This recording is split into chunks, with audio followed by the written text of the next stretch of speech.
इंद सतवंदियाणम तिहुवण हित मधुर विसद वक्काणम अंतातीत गुणाणम नमो जुनाणम जित भवाणम। हम गाथा 8 का अध्ययन कर रहे थे। इसमें सत्ता या अस्तित्व के स्वरूप को समझाया जा रहा है, जिसमें से सत्ता के 5 विशेषणों का स्वाध्याय हमने कर लिया था कि सत्ता उत्पाद व द्रव्यात्मक है, एक है, सब पदार्थों में स्थित है, सविश्वरूप है, अनंत पर्याय में है। और एक विशेषण जो छठा विशेषण था सप्रतिपक्ष वो रह गया था। तो इसमें बतलाया था जो सामान्य विशेषात्मक सत्ता है उसके सामान्य पक्ष की अपेक्षा से अर्थात महासत्ता रूप पक्ष की अपेक्षा से ये सब विशेषणों का स्वाध्याय किया गया। कौन कौन से? उत्पाद व द्रव्यात्मक, एक, सब पदार्थों में स्थित, सविश्वरूप, अनंत पर्याय में वाली। अब प्रतिपक्ष सप्रतिपक्ष ऐसा होने पर भी आचार्य कहते हैं कि यह महासत्ता निर्कुंश नहीं है, अर्थात विरुद्ध पक्ष से रहित नहीं है, किंतु सप्रतिपक्ष है। सप्रतिपक्ष कैसे है?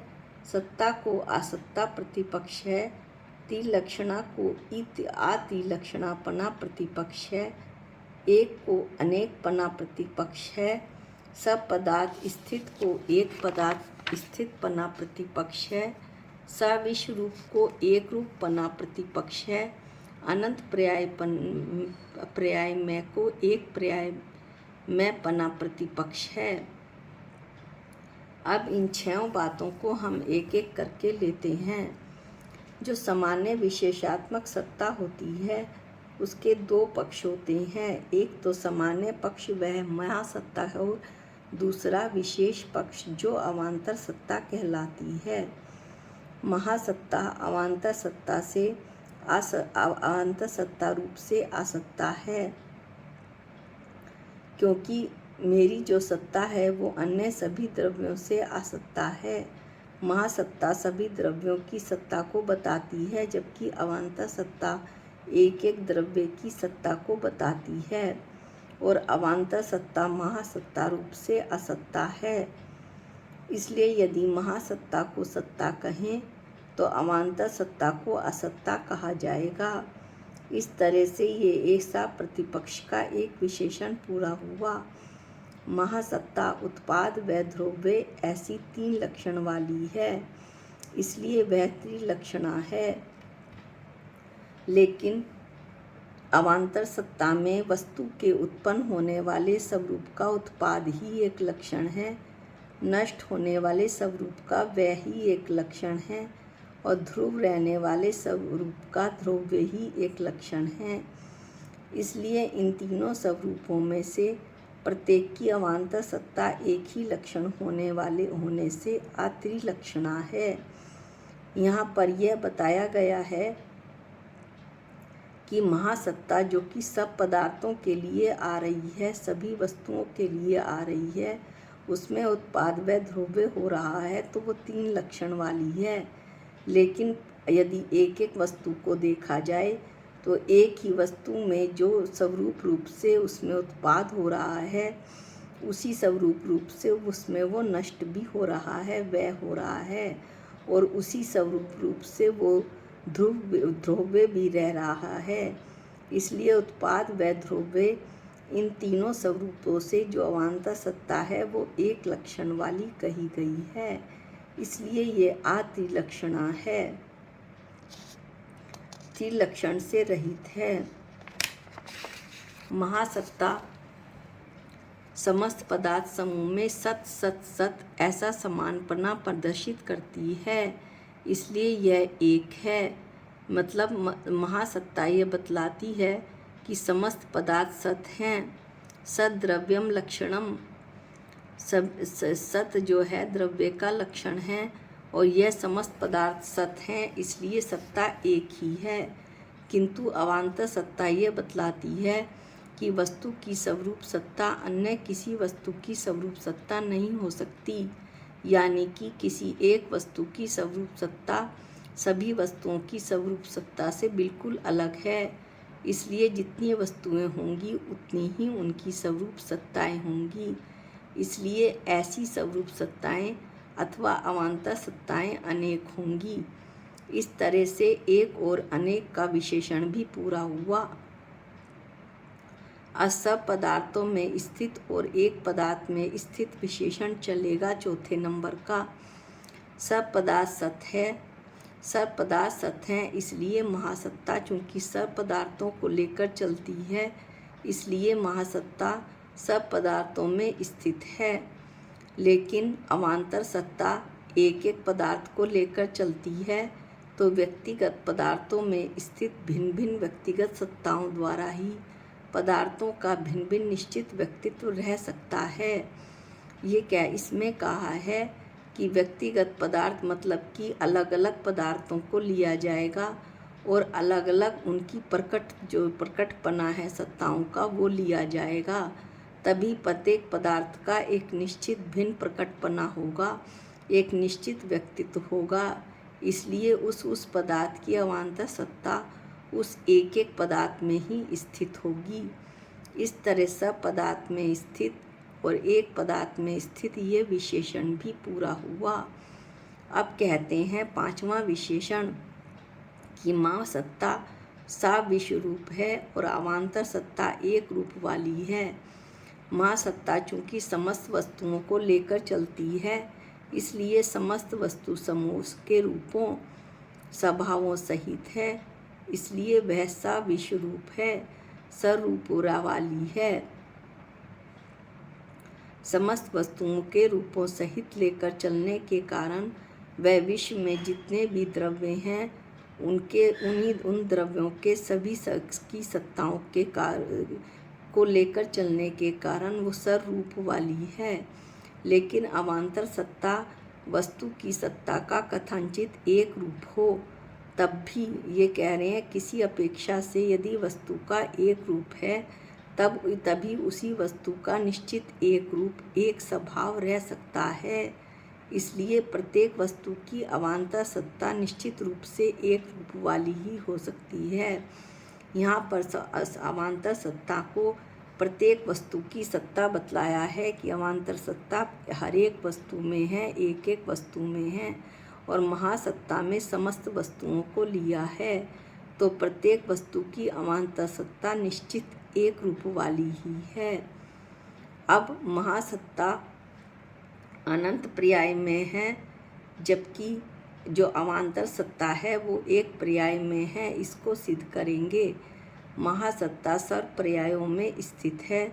सभी द्रव्यों की अनंत पर्याय हैं और उन पर्यायों में सत्ता है, उत्पाद व ध्रुव्य है, इसलिए वे अनंत पर्याय में हैं।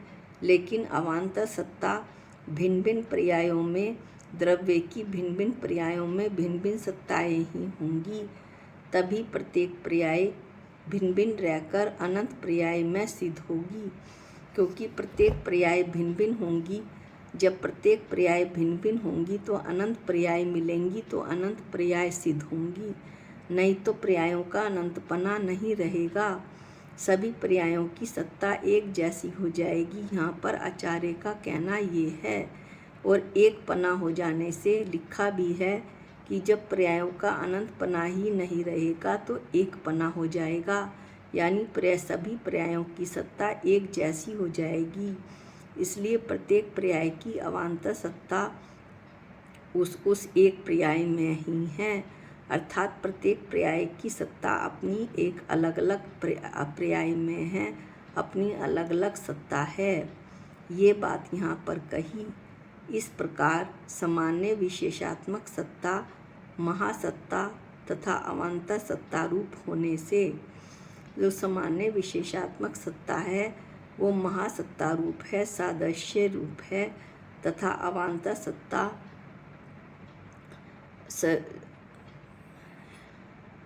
महासत्ता कहती है कि प्रत्येक द्रव्य समान है, सब उत्पाद व द्रव्य वाले हैं, और अवान्तर सत्ता कहती है कि सब द्रव्य भिन्न भिन्न हैं।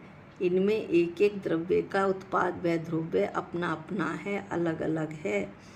इसलिए ये